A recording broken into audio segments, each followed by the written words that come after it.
¿Cómo están? Bienvenidos a Fibra Óptica, un gusto saludarles. Soy Jorge Eduardo García, les invito a permanecer aquí en el 91.5 FM Zona 3. Hoy estaremos hablando de varios temas, entre ellos biotecnología con Antonio Cruz, sobre todo por el nuevo emprendimiento que tiene Jeff Bezos con este tema de la tecnología, de la biotecnología.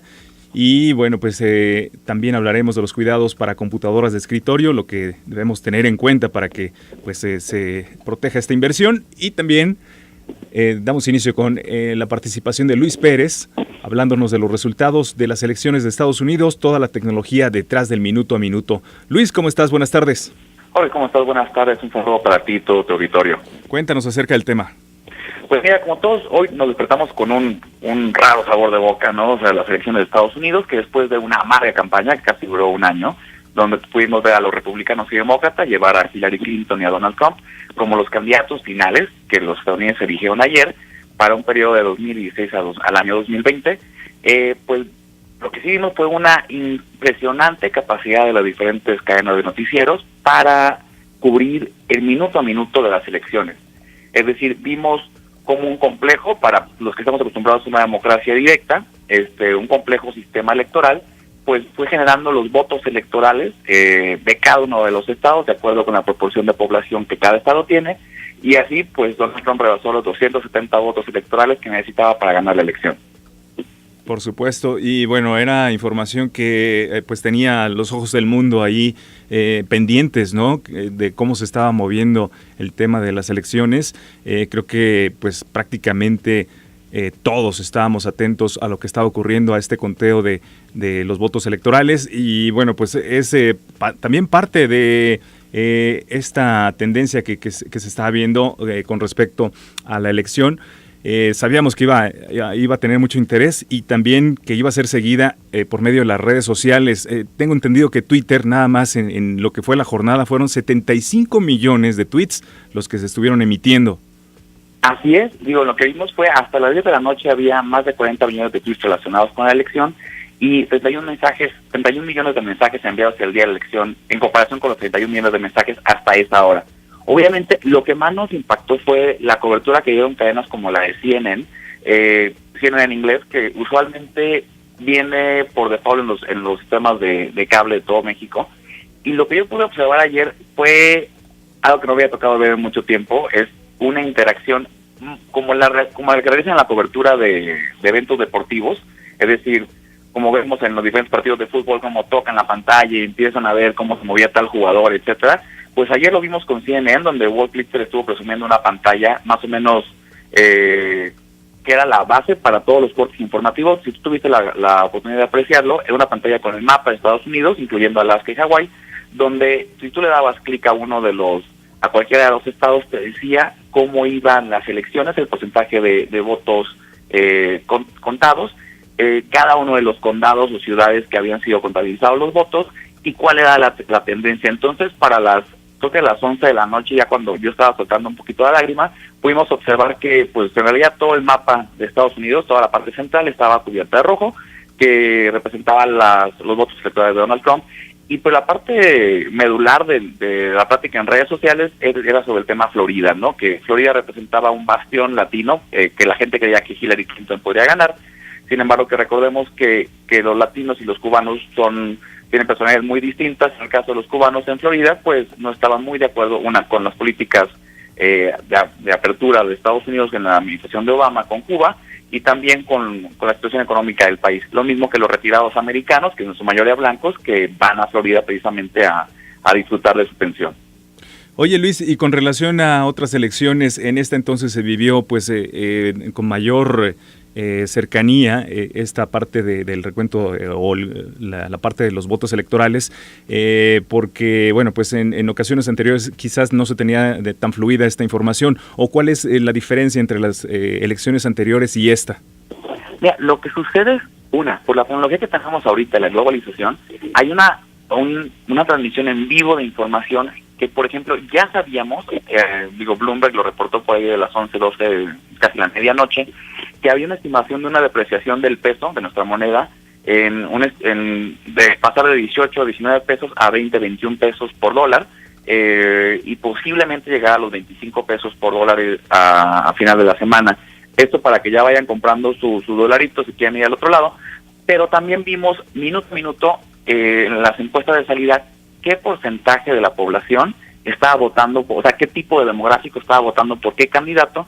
Y pues la sorpresa fue muy parecida a la del Brexit, a la separación del Reino Unido de la Unión Europea, en cuanto a que fueron no los millennials, no la generación X, sino los conservadores de más edad, es decir, los retirados, y la parte que tiene menos acceso a la tecnología. Es aquí la contradicción, la ironía de este aporte en tu programa, que aquí la gente con menos acceso a la información, con menos acceso a la tecnología, con un gap importante, una brecha importante de educación, fueron los que votaron por Donald Trump, siguiendo un discurso que a todas luces, si lo ves de manera objetiva, como me lo han hecho querido saber, que no es ni racista, ni misógino, ni xenofóbico, pero sí lo es, y alude a una parte muy vulnerable de un Estado-nación como Estados Unidos, en donde la frase, pues vamos a hacer a Estados Unidos grande, recuperemos nuestro país, no va ni para los mexicanos migrantes, ni para el resto de los demográficos o minorías en Estados Unidos, va para la mayoría blanca, que pues ve sus intereses un poquito mermados después de la administración de Obama. Pues ahí está entonces lo que sucedió. Interesante este recuento que nos haces, Luis, y sobre todo el saber, ¿no? Cómo estuvo jugando también la tecnología un papel importante para mantener informados pues prácticamente a todos los espectadores. Y claro, aquí lo que yo les puedo recomendar como lecturas para darnos paz mental a todos antes de que vayamos a la frontera norte a empezar a construir el muro, es que se vayan a la página de michaelmoore.com. Michael Moore es el que ha hecho documentales sobre el 9/11, los balaceras en Estados Unidos, donde vienen los 5 puntos antes de la elección en dónde iba a ganar, en dónde iba a perder Hillary Clinton. Y te quiero recordar, Jorge, que hace un par de meses en tu programa te dije que iba a ganar Donald Trump. Pues ayer se cumplió y es pues precisamente algo muy importante, que a pesar de que veamos una tendencia en redes sociales o a través de la información digital o con encuestas a determinado demográfico, son aquella población que no está conectada, la que nos sigue dando la sorpresa, porque son precisamente todavía más, y nos habla de una brecha digital importante en un país desarrollado como Estados Unidos. Sin duda, pues ahí está entonces, Luis, te agradecemos como siempre el que participas aquí en el programa con estos temas. Recuérdanos también la manera de estar en contacto contigo. Sí, antes, Jorge, nada más quiero recordarles que el viernes 11 de noviembre sale el Nintendo Mini NES, por si son fans de Nintendo, ya va a salir, entonces para que lo vayan a comprar. Y me pueden seguir en mi cuenta de Twitter, @notluispérez, y les recuerdo que soy especialista en comunicación y relaciones públicas de Eureka en la Ciudad de México. Oye, ya estuvimos hablando aquí entre el grupo de gamers que colabora en el programa, y bueno, la verdad es que pues se nos hizo muy caro, digo, $60 es el precio que tienen publicado en Estados Unidos, pero aquí en México pues en promedio está como en 2,000 más o menos, 2,000 pesos. Es 1,999 pesos y 2,000 pesos. Tiene 30 juegos. Digo, aquí es para un muy apasionado del mes. Yo, la verdad, sí me lo voy a dar, como dicen en mi tierra, porque pues, está bien coqueto y tiene 30 juegos, y pues la verdad, eso creo que te lo puedes llevar a cualquier parte si andas de viaje. Bueno, pues esa es una buena opción. Gracias, Luis, y hasta la próxima. Hasta la próxima, Jorge, muchas gracias. Bien, antes de ir a la pausa, les recuerdo también la manera de estar en contacto con el programa. Tenemos la línea WhatsApp 33 18 80 76 41. Los teléfonos en cabina 3122-4200, 3122-4266, y en las redes sociales nos encuentras como Zona 3 Noticias. Quiero comentarles también que Microsoft incluyó un trackpad virtual en una nueva versión de prueba de Windows 10, lanzada este miércoles para Windows Insiders, como una herramienta para controlar pantallas externas o una tablet sin el uso del mouse. La opción está localizada en la barra de herramientas, que al seleccionar muestra un recuadro con la forma de trackpad que comparte las mismas opciones que uno físico. Por ejemplo, controlar un mouse o hacer clic derecho o izquierdo dentro de la pantalla. Todos los gestos del trackpad virtual se pueden cambiar a través del panel de configuración de Windows 10. La actualización también incluye una nueva versión de la aplicación Sticky Notes, soporte para más lenguajes y regiones, así como añade nuevas opciones a Windows Ink, que se espera que lleguen en un futuro próximo a todos los usuarios, por supuesto en una actualización de este sistema operativo. Nos vamos a la pausa, regresamos.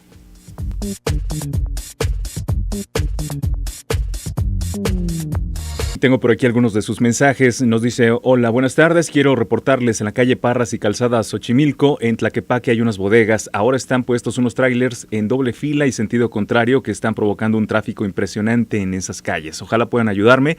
Pues ya mencionamos tu reporte al aire para que la Secretaría de Movilidad también pues atienda este asunto. Muchísimas gracias a el radioescucha con terminación 1053.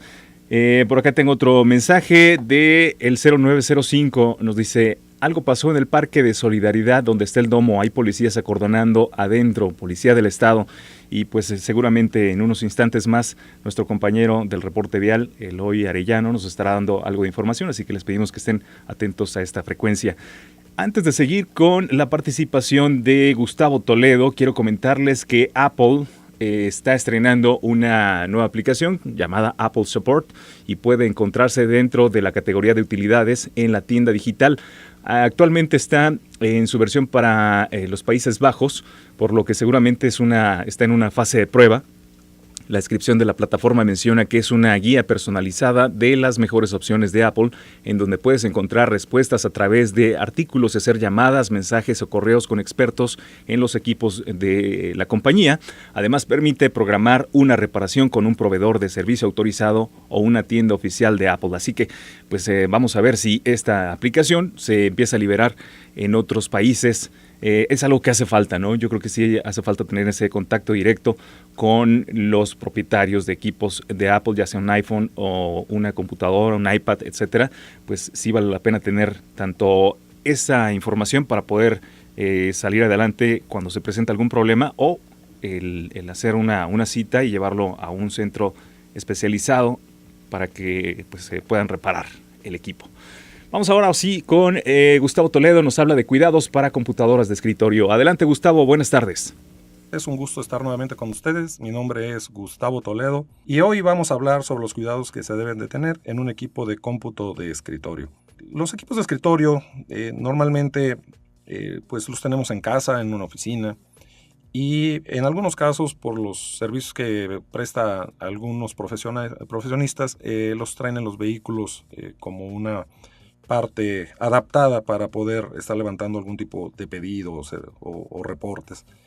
Bueno, este tipo de equipos no están hechos para ser móviles, y dentro de las cosas que nosotros tenemos es poder tener el equipo con una mayor capacidad, pero también tenemos de tener ciertos cuidados. Y entre estos es pues no tener algún tipo de alimento líquido alrededor que se pueda derramar sobre el equipo. Si nosotros tenemos un líquido como el agua, se nos va a mojar.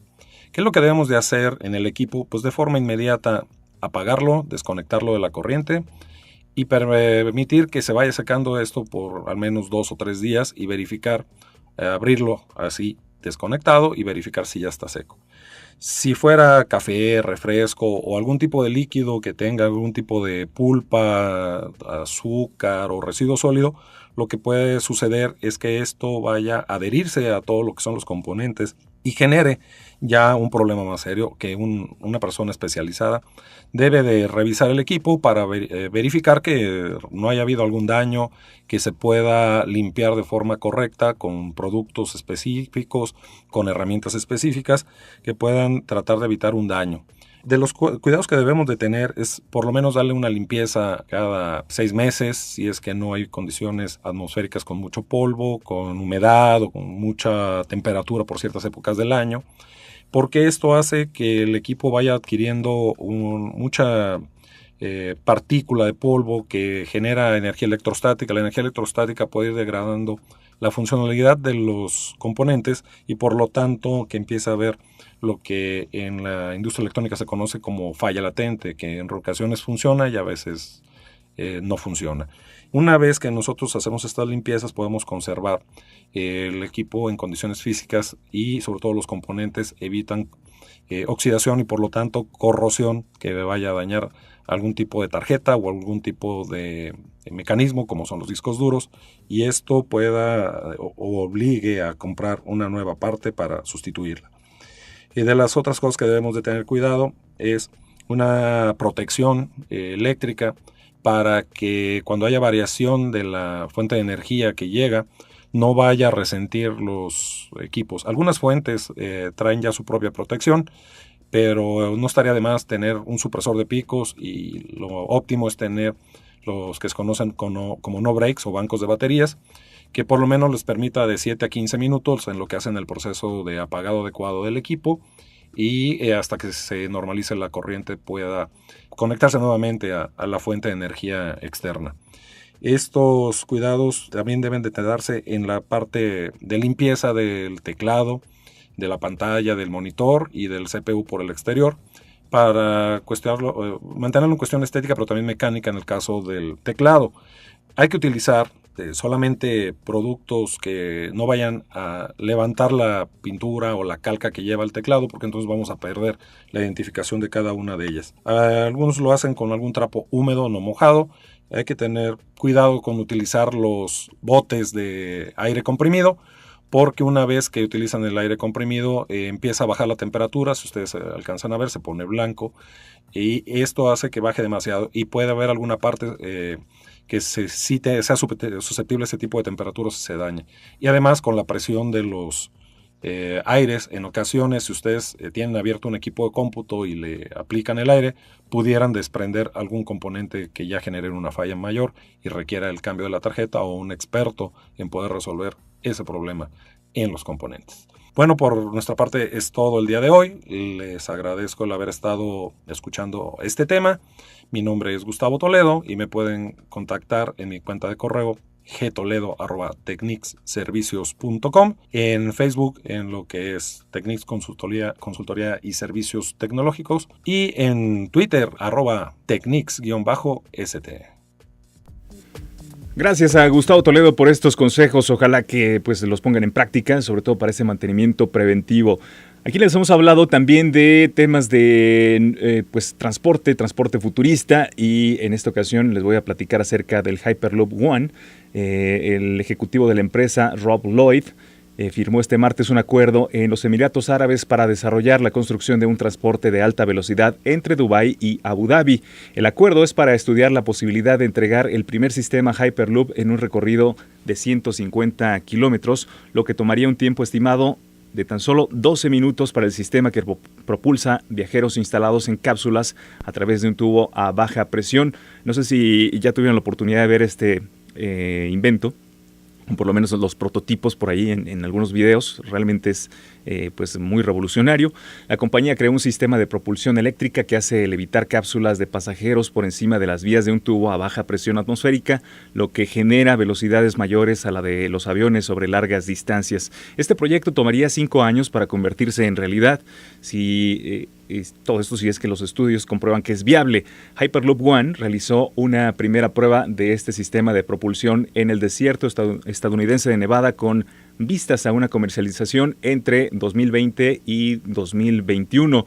Así que bueno, pues ahí está también este contrato que se realiza por allá en Emiratos Árabes, donde supuestamente pues les estará acortando el tiempo para llegar entre la ciudad de Abu Dhabi y Dubái.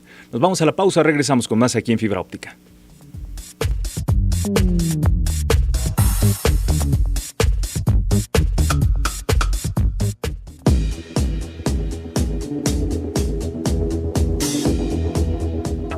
A donde vayas van contigo. Los avances de la tecnología, cada vez más frecuentes, más rápidos y más minimizantes de costos y materiales, nos han traído hasta este punto, un mundo conectado 24/7 en el que la comunicación es su principal virtud.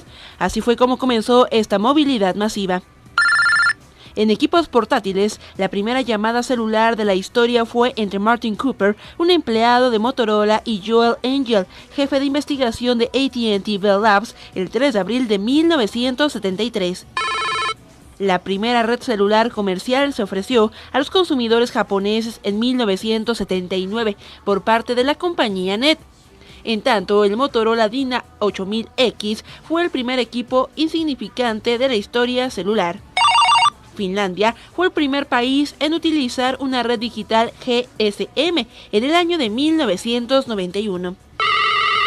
En junio de 2001 surge WiMAX, plataforma inalámbrica basada en microondas para el acceso a Internet a larga distancia, mientras que el Wi-Fi sirve para conectarse en un rango no mayor a 15 metros. El Internet vía WiMAX está disponible a 50 kilómetros de su base emisora, entregando hasta 70 megabytes por segundo. En México, algunas compañías ofrecieron este servicio como parte de sus estrategias de triple TV, telefonía e internet y cuádruple play, agregando telefonía celular.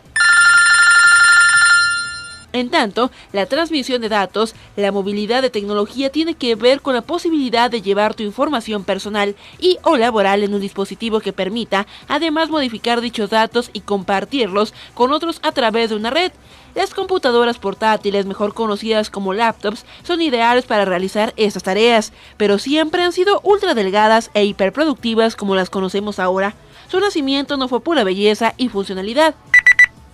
Dinabook fue el primer nombre que alguien relacionó con el concepto de una máquina portátil capaz de manipular información. Su creador fue Alan Kay, ingeniero de Xerox, en 1972. IBM fue la primera compañía en comercializar en 1975 una computadora portátil, la 5100, producto de 3 años de trabajo. Pero en 1979, el inglés William Mogridge desarrolló la Grid Compass, equipo con 340 kilobytes de memoria interna, al parecer bastante útil para la computación científica de la NASA, su principal comprador durante los primeros años de la década de los 80.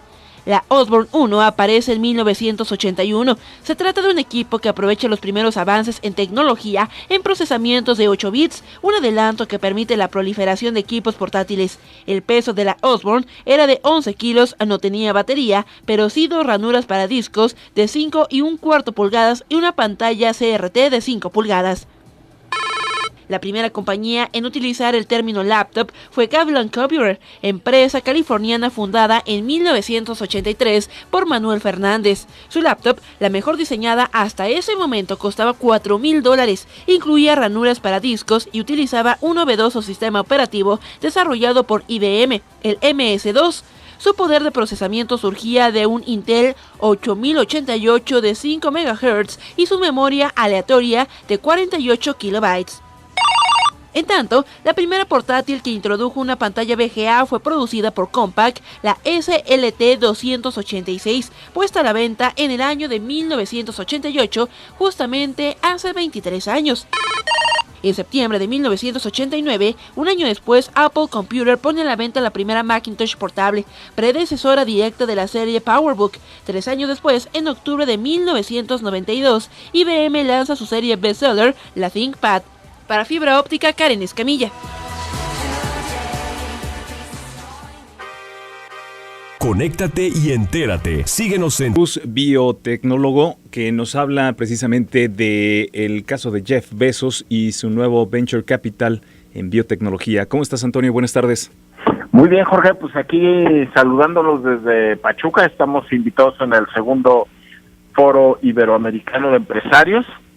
Y bueno, desde aquí queremos llevar fíjate que es un foro que agrupa muchos jóvenes emprendedores y algunos empresarios. De hecho, a las 6 de la tarde va a haber una especie de Shark Tank aquí, donde va a haber pasarela, y varios de los jóvenes que están ahorita compitiendo tienen algunos desarrollos en ciencias de la vida y tecnologías de información. Entonces, se nos hizo muy interesante para el día de hoy hablar de esta conversión que está habiendo en cuanto a el liderazgo en materia de ciencia y tecnología y obviamente de economía del conocimiento, donde se está pasando ya literalmente la estafeta de lo que son las tecnologías de información a la biotecnología. Y nos parece, Jorge, sumamente interesante el caso que vamos a compartir hoy de este gran magnate. Yo creo que cuando alguien te habla de los top 5, ¿no? Donde estaba Bill Gates, donde antes estaba, ahora Apple con el nuevo CEO, ¿no? Pero sin duda Steve Jobs saltaba a la mente. No creo que más allá del lugar 4 o 5 saltara el nombre del señor Jeff Bezos, que como todos el auditorio sabe, pues es el CEO de Amazon, un gran hombre dedicado a la tecnología y que tiene pues un lugar muy importante o preponderante, insisto, dentro del top tal vez 5 o 6 de los CEOs más emblemáticos, él como socio fundador, ¿no? Uh-huh.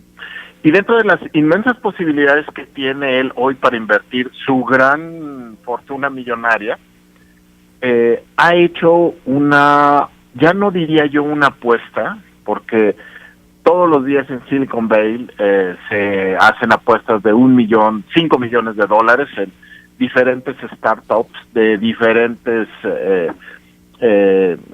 tecnologías y demás, ¿no? Eso, digamos, no es novedad alguna.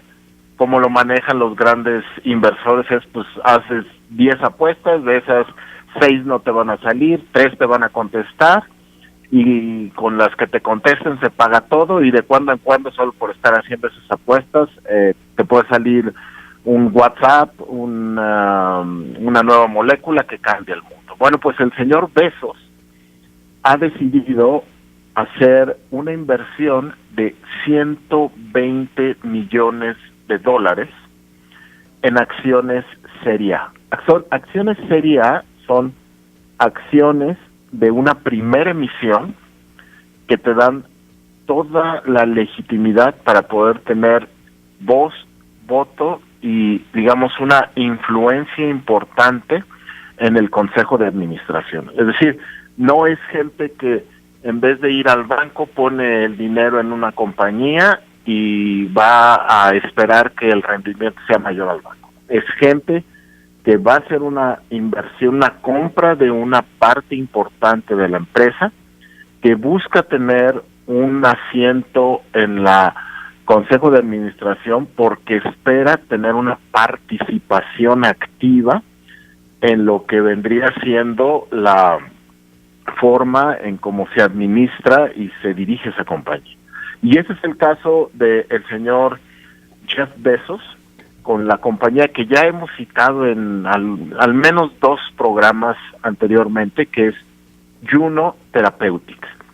Es tan importante el rol que está haciendo Jeff Bezos en Juno Therapeutics, que están haciendo anuncios donde altos funcionarios de esa compañía están saliendo de la empresa y están colocándose nuevos directivos, tanto en el área clínica de direcciones y de asesoría científica, como en el propio CEO de la compañía, que está siendo decidido en función de la decisión conjunta ya con el señor Bezos dentro de del CEO. Juno Therapeutics es una compañía, si recordarás, Jorge, ya lo hemos mencionado, que está altamente dedicada a biotecnología para lo que es terapias no tan invasivas en cuanto a cáncer. Uh-huh. Básicamente ellos tienen 2 plataformas a partir de las cuales usan unas células llamadas células T. Las células T son un tipo de glóbulo blanco que tiene en la parte, digamos, externa de su membrana, por así decirlo, en lo que sería su pielecita, unos receptores muy especiales. En una contaminación o en una infección que alguien de regular tiene, porque, por ejemplo, a lo mejor agarraste un virus ahora que van a estar las temperaturas bajas, digamos, de la gripa o de la influenza. En cuanto el sistema inmunológico empieza a rastrear a ese microorganismo que te quiere infectar, va a haber una primera línea de defensa que son las células blancas, llamadas neutrófilos fagocíticos, que son como una especie de policía que literalmente se va a comer al microorganismo malo. En cuanto el microorganismo malo es engullido por estos primeros glóbulos blancos, lo que hace el neutrófilo fagocítico es excretar de su célula pedazos o fragmentos de ADN de ese antígeno que identificó era extraño al cuerpo y quería infectarlos.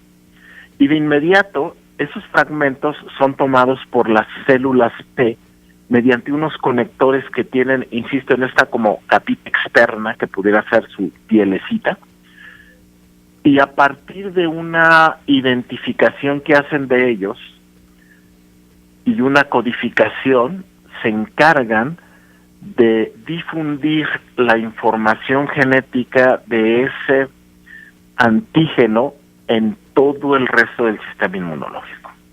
Y entonces el sistema inmunológico ya tiene la información de ese microorganismo que me quiso infectar, para que la próxima vez que entre pueda ser identificado de manera más masiva, por así decirlo. En paralelo, esta misma célula T pasa información a otras que podrían ser unas denominadas como, en inglés se llaman natural killers o asesinos naturales, que lo que hacen, Jorge, es construir anticuerpos, es decir, sustancias específicas que a partir de la información que las células T les pasa de el microorganismo que me quiso infectar, van a hacer que ese microorganismo se muera, ¿no? Es decir, creas un veneno específico para ese microorganismo que me quiso infectar, y entonces la próxima vez que me quiera volver a infectar ese microorganismo, yo ya tengo básicamente 3 líneas de defensa. La primera serían mis mucosas, con todos estos microorganismos benéficos que viven en mi piel, en las mucosas de mi intestino. Después estarían los glóbulos blancos, que se comen a los virus y a otros microorganismos. Luego estarían los antígenos, ¿sí me explico? Y entonces yo adquiero inmunidad. Con esta lógica, lo que hizo Juno Therapeutics fue hacer una célula T genéticamente modificada, donde de hecho la descripción es chimeric antigen receptor, o es un receptor de antígenos quimérico. Tú sabes que las quimeras son así como seres que no existen, así como los que salen en Harry Potter. Sí. Y entonces lo que hace Juno Therapeutics a través de su biotecnología es crear una célula T que, a diferencia de estar cachando a microorganismos como virus o bacterias, está identificando células cancerosas. Antonio, vamos a hacer una pausa y seguimos hablando acerca del tema, sobre todo para que nos sigas comentando pues estos avances importantes en cuanto a la investigación relacionada con el cáncer. Nos vamos entonces a la pausa y les recordamos la línea WhatsApp 33 18 80 76 41.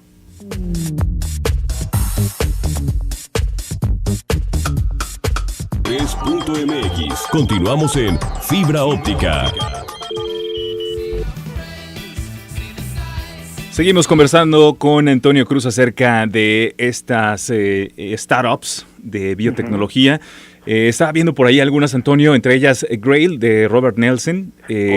También hay otra que se llama Denali Therapeutics, la que tú mencionas que es Juno Therapeutics. Y bueno, son varias empresas que están trabajando o han estado secuenciando el ADN y con eso pues han estado teniendo por ahí pues algunas tecnologías prometedoras, ¿no? Que próximamente estarán combatiendo enfermedades como el cáncer o algunas inmunodeficiencias inmunológicas, exactamente, que bueno, pues podrían ayudar muchísimo a la población.